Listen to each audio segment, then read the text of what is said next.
Eh bien, je vais vous parler du management euh, dans l'hypercroissance.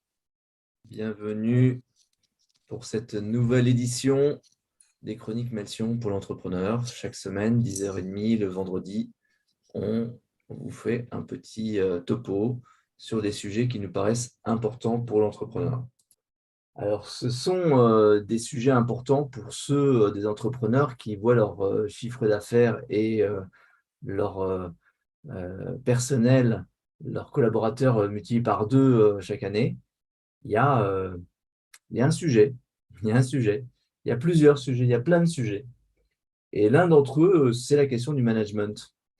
Alors, ce qu'on va essayer de faire dans cette chronique, c'est de vous aider à comprendre les enjeux de l'hypercroissance sur le management et donc répondre à cette question de pourquoi l'enjeu est plus humain que financier finalement.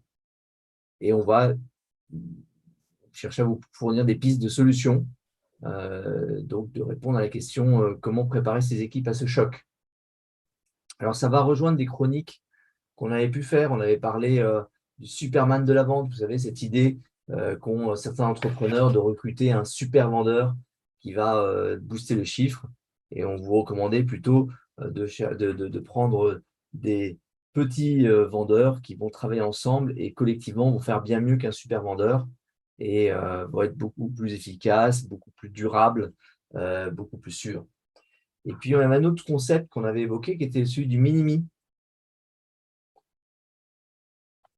c'est-à-dire le tendance qu'a l'entrepreneur d'essayer de se faire remplacer ou d'essayer de se faire de prendre comme dans son encadrement des gens qui lui ressemblent et qui sont presque comme lui, mais peut-être un peu plus jeunes, peut-être pas encore tout à fait capables, mais bientôt ils le seront.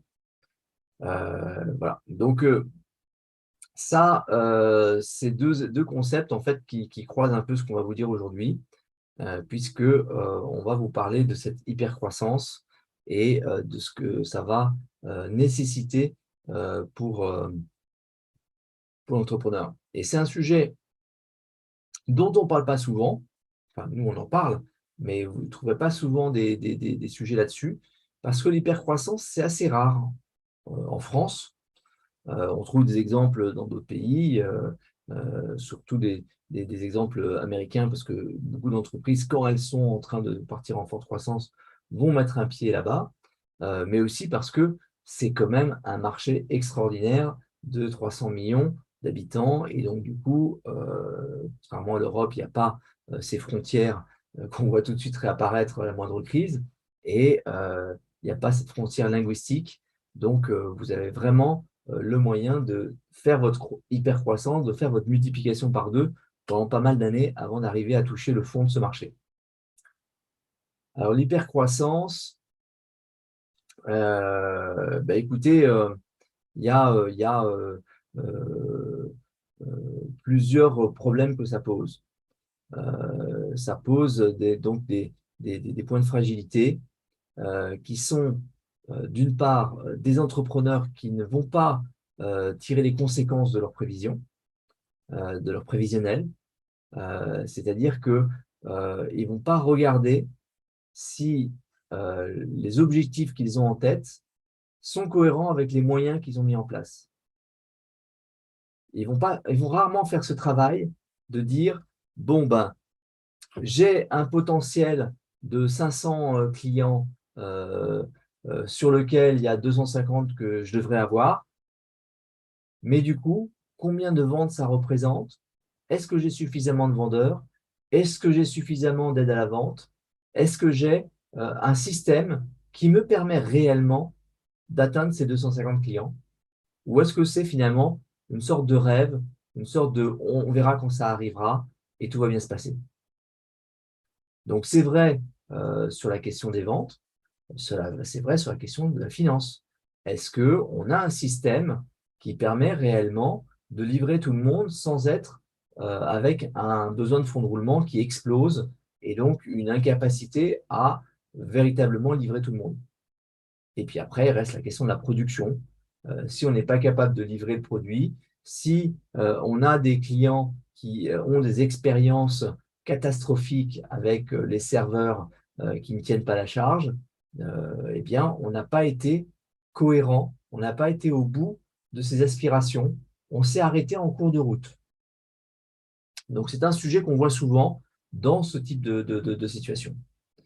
Et puis, ce que ça induit, c'est un sujet sur les finances et un sujet sur le management. Alors, le sujet sur les finances, finalement, est probablement le plus simple à gérer. Pourquoi? Parce que ça traite de deux problèmes. Le problème du BFR et le problème de la volatilité. Donc, le BFR, je vous rappelle, le besoin en fonds de roulement, c'est finalement l'ensemble des besoins que génère votre activité en termes de financement. Donc, c'est le fait que vous allez devoir porter un stock pour pouvoir vendre. C'est le fait que vous allez faire du crédit à vos clients pour pouvoir vendre. Et c'est un peu compensé par le fait que vous avez des fournisseurs qui vont vous faire crédit aussi. Donc là, pour faire très court, la somme des deux moins le troisième vous donne ce qu'on appelle le besoin en fonds de roulement. Et ce besoin en fonds de roulement, il est en général en rapport avec votre chiffre d'affaires.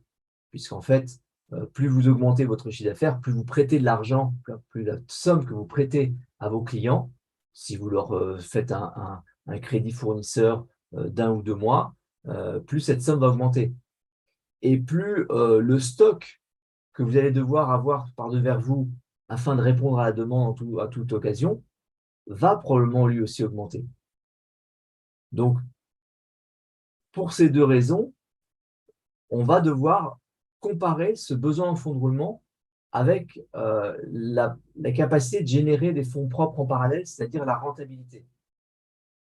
Donc, si vous faites quelque chose, si vous produisez un service très rentable, l'augmentation de ce BFR pourra être comblée par cette rentabilité que vous générez au fur et à mesure. Si ce n'est pas le cas, vous allez avoir une rentabilité qui va courir derrière un besoin d'argent immobilisé de plus en plus important. Donc, ça se gère avec la rentabilité. Il faut avoir une rentabilité qui soit suffisante pour pouvoir supporter cette croissance du BFR. Et puis, ça peut se gérer autrement, c'est en modifiant son business model, donc réduisant le nombre de jours de crédit qu'on fait aux clients, augmenter le crédit que nous fait le fournisseur, réduire la taille des stocks. Avec ces moyens-là, on peut avoir un impact sur le BFR. Alors, l'autre élément qui est moins connu, c'est la question de la volatilité. Alors, la volatilité, c'est finalement cet écart qui se fait autour de la moyenne au fil d'une année. C'est, oui, en général, on a 100 de stock, mais parfois on a 150 et parfois on a 50. Ou parfois on a 200 et parfois on n'a plus rien. Eh ben, cette volatilité, elle ne va pas avoir le même effet sur l'entreprise quand elle passe de 0 à 200 ou quand elle passe de 50 à 150. L'impact en fait sur le compte en banque et sur la nervosité que va avoir le banquier en regardant votre compte en banque tous les matins va être très, très, très différent. Et cette volatilité, eh bien, elle va très probablement se démultiplier avec la croissance de votre activité. Donc, vous avez un vrai sujet à contrôler en matière de finance, en matière de gestion, c'est la volatilité naturelle de votre entreprise. Là encore, ce sont des choses qui sont gérables par le lean. Si vous êtes dans du lean management, si vous êtes dans un système de la théorie des contraintes de Goldratt, vous avez en général une bonne compréhension de ça puisque vous le mesurez bien et qu'il fait partie de de vos questionnements permanents. Donc, du coup, je vous propose de passer sur la partie plutôt liée au management.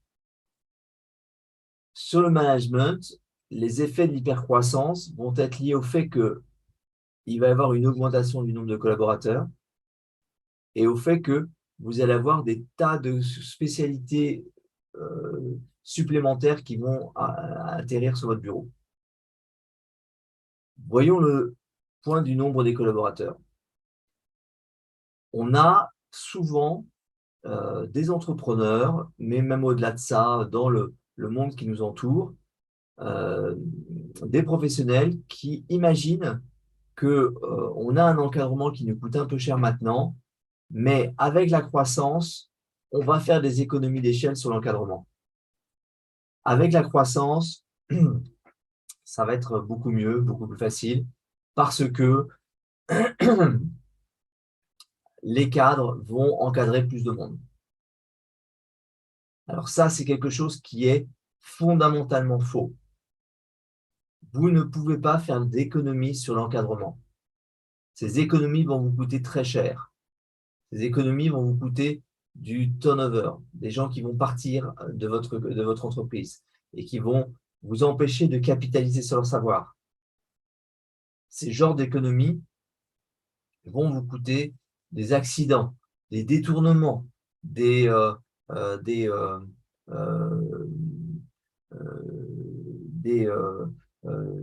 chiffre d'affaires perdu ou de la qualité qui va s'évaporer.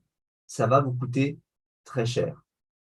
Donc, cette mystique de on va économiser sur l'encadrement, tous ceux qui ont tenté ça se sont retrouvés dans des ennuis sérieux. Pour vous donner un exemple, souvent on trouve ça dans des administrations où l'encadrement a éventuellement complètement démissionné. C'est-à-dire que l'encadrement, finalement, se rallie aux revendications de la base sans ni les analyser, ni les trier, ni les modérer, ni leur apporter des solutions. Du coup, vous avez la base, les collaborateurs du terrain qui débarquent brusquement à la direction générale et qui viennent y apporter de la violence et de la contrainte.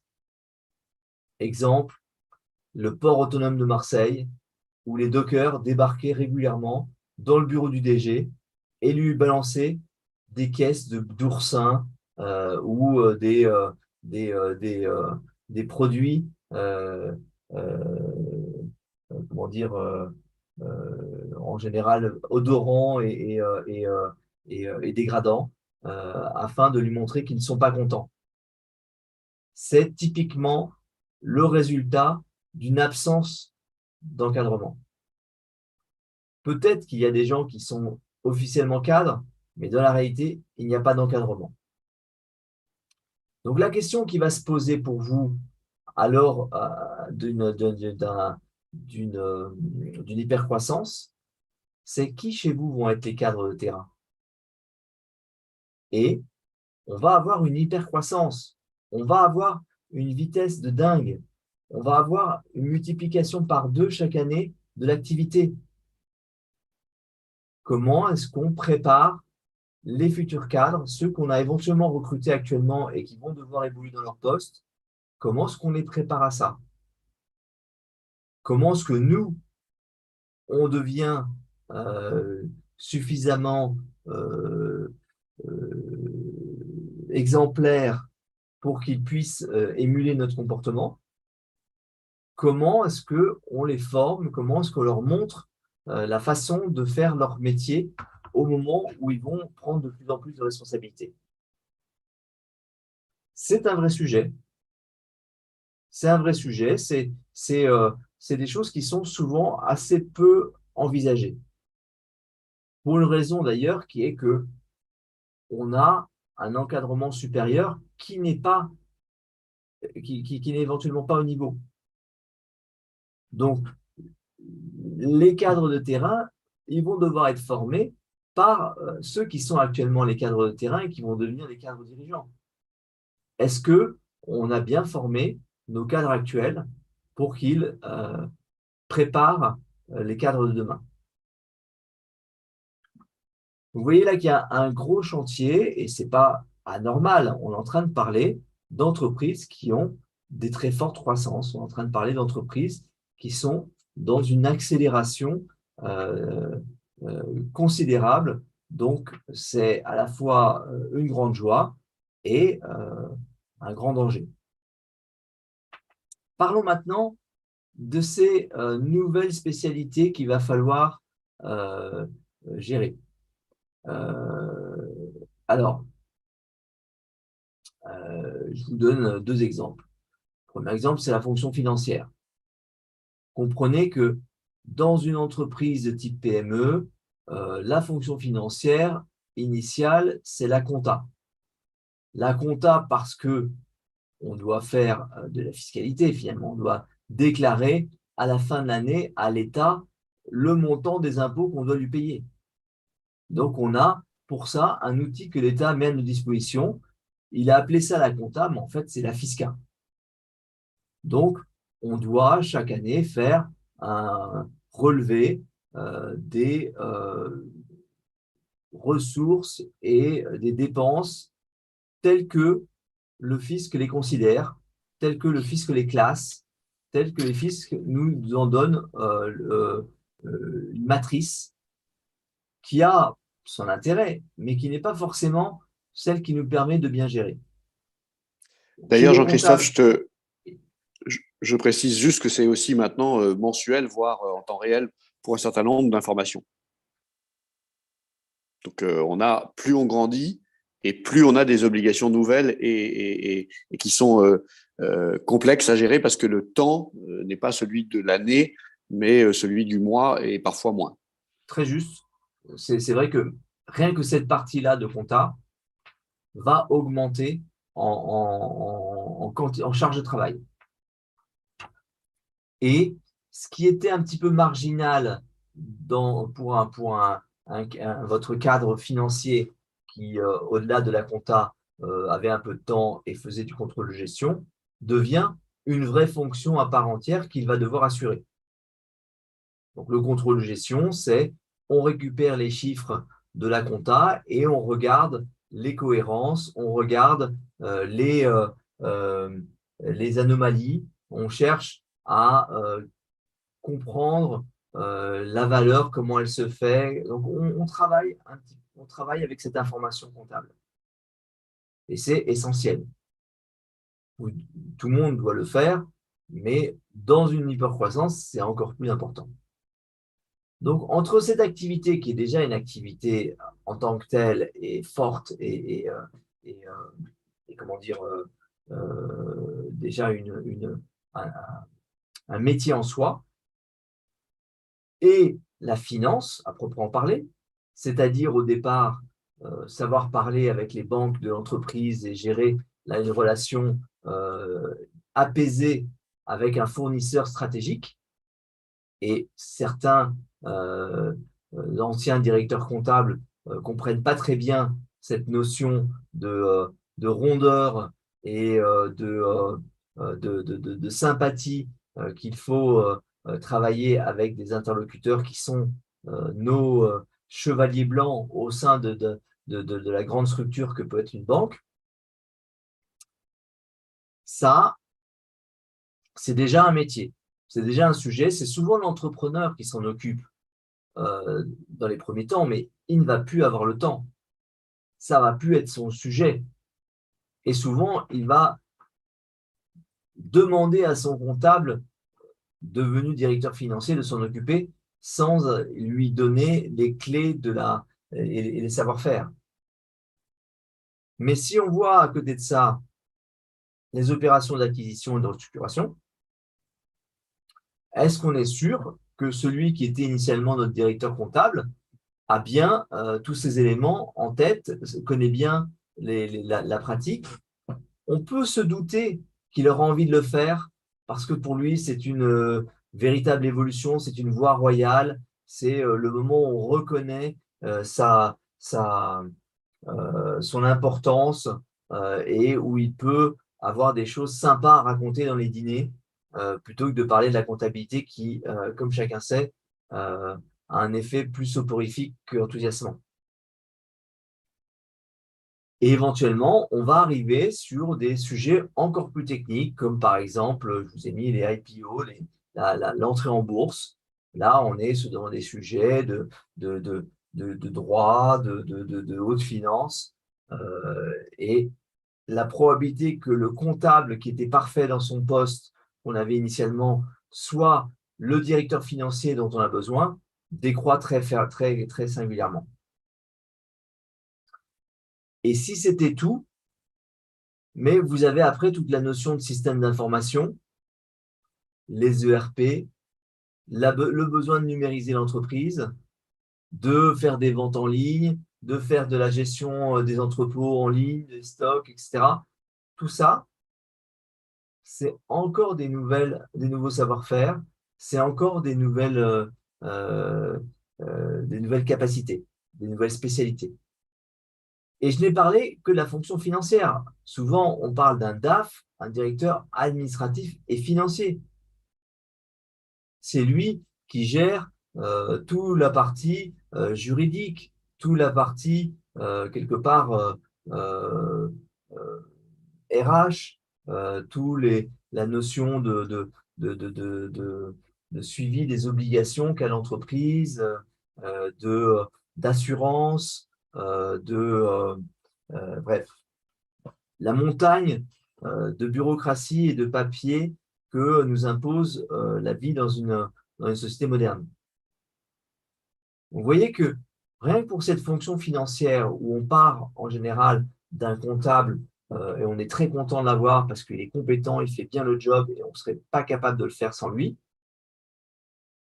on va se retrouver à devoir multiplier par 2, 3, 4 la taille de cette fonction financière.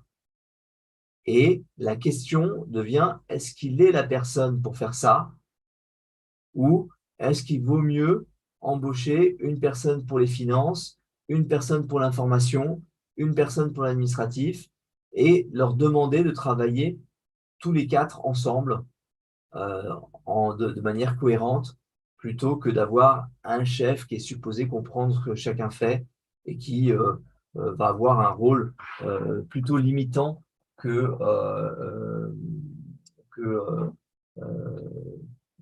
un rôle d'amélioration et d'augmentation.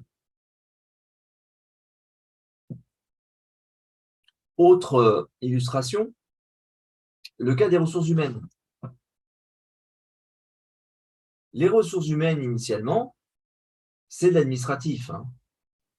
Vous regardez les gens qui ont été recrutés comme fonction DRH, vous voyez des gens qui ont essentiellement été formés à faire une embauche qui soit propre, avec les papiers qu'il fallait bien faire signer, les déclarations qu'il fallait bien faire, tous les éléments du dossier qui sont bien constitués. Pour la débauche, c'est pareil.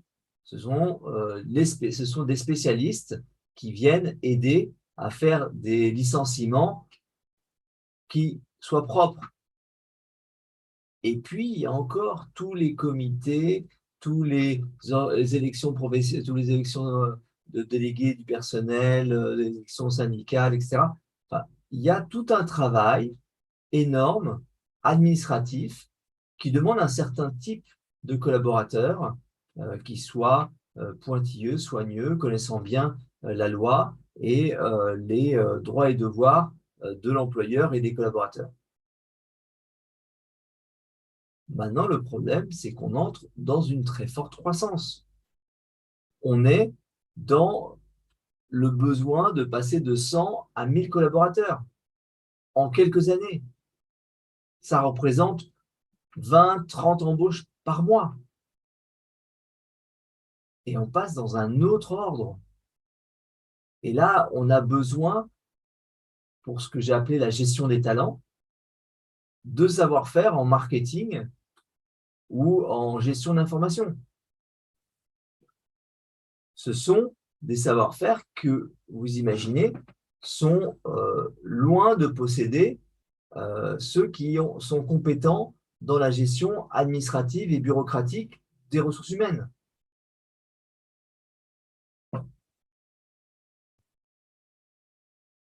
Donc, quelle solution? Pour moi, il y a plusieurs solutions. Il y a des solutions au niveau de ce qu'on fait en formation. Il y a des solutions pour ce qui est de favoriser un travail collectif. Et puis, il y a des solutions sur la question de l'autocontrôle, de faire en sorte que ce soit la société qui se contrôle elle-même. La formation, on en a déjà parlé dans les chroniques, hein. C'est un sujet auquel on est très attaché. C'est finalement quelque chose qu'on considère central. On avait fait une chronique dans laquelle on vous parlait du fait qu'à l'armée, pour les officiers, c'était quasiment le premier poste qu'on leur apprenait. C'était le poste, enfin le poste de formation sur lequel on faisait passer aux officiers le plus de temps. Donc, la formation, c'est le premier rôle du management. Ça demande pour vous de former les formateurs que sont les managers. C'est eux qui vont faire la formation. Ils vont la faire sous une forme de formation continue, de formation au quotidien.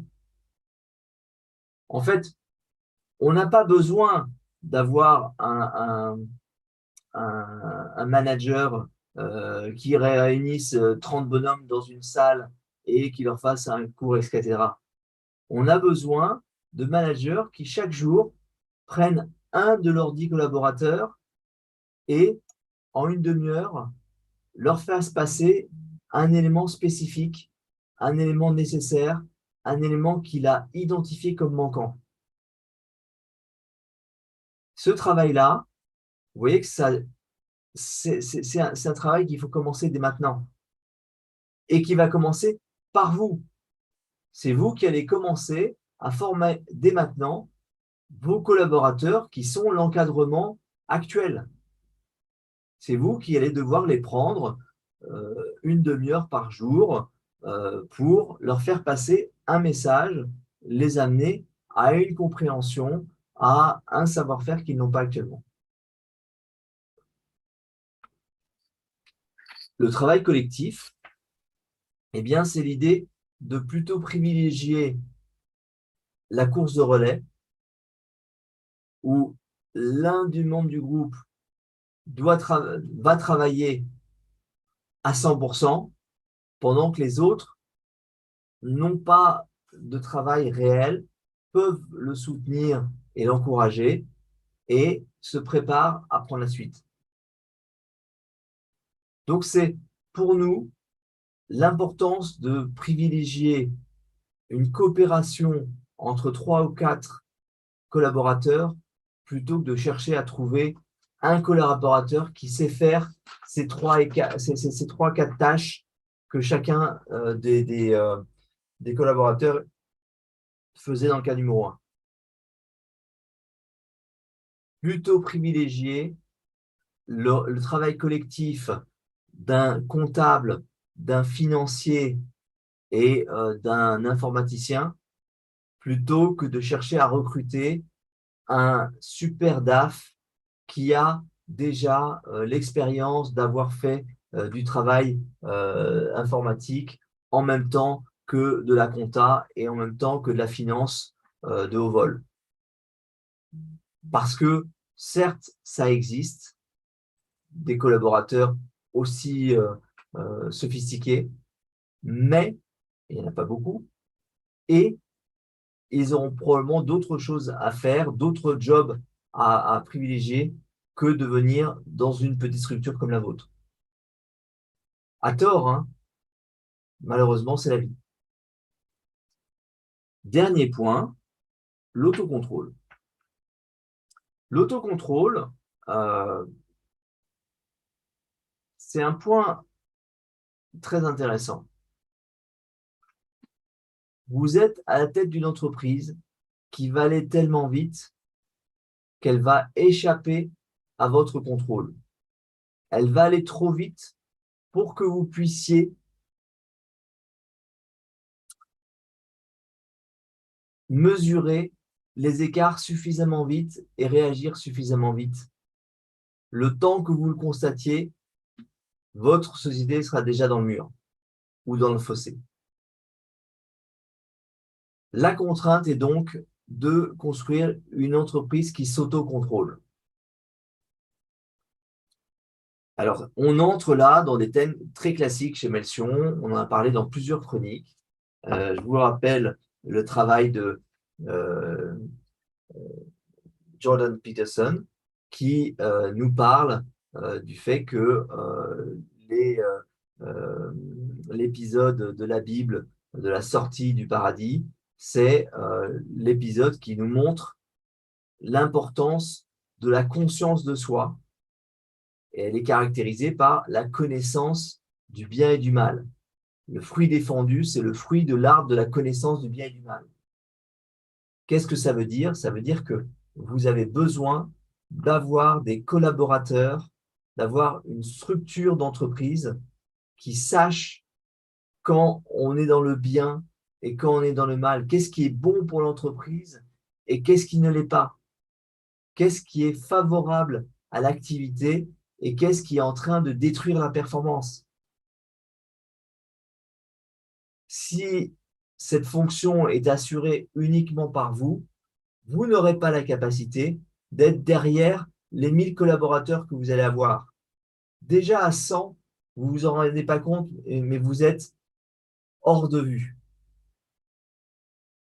Vous ne contrôlez déjà pas grand-chose. Mais à 1000, comment est-ce que vous allez vous mettre derrière chacun pour dire « Ah non, vieux, c'est pas comme ça qu'il faut faire, tu ne sers pas assez, tu n'as pas mis le bon produit, tu es en train de faire quelque chose de dangereux. » Seul un système où chaque collaborateur sait ce qui est bien et mal permet d'avoir une entreprise qui véritablement soit sûre, soit régulière, soit performante. Alors en conclusion, parce qu'il faut bien savoir s'arrêter à un moment, je vous ai proposé de soigner la cohérence. Faites le travail de mesurer l'écart qu'il y a entre votre ambition et les moyens que vous avez et comptez avoir. Préparez-vous, vous allez devoir vous adapter, adapter votre management, adapter votre façon de faire et préparez vos équipes car vous ne serez plus suffisant très rapidement. À 50 collaborateurs, vous êtes capable de faire la différence. À 100, vous ne l'êtes plus, mais ça ne se voit pas encore. À 1000, on ne voit que ça. C'est d'ailleurs le problème des organisations gonflées aux stéroïdes à l'aide de levées de fonds successives qui finalement mettent l'ensemble de la structure et l'entrepreneur dans une situation trop rapidement par rapport à la maturité de l'organisation. Et dernier point, faites-le dès maintenant. Dès maintenant. Ça ne va pas se calmer demain. Ça va s'accélérer demain. Parce que les problèmes vont se démultiplier si vous ne les avez pas adressés dès maintenant.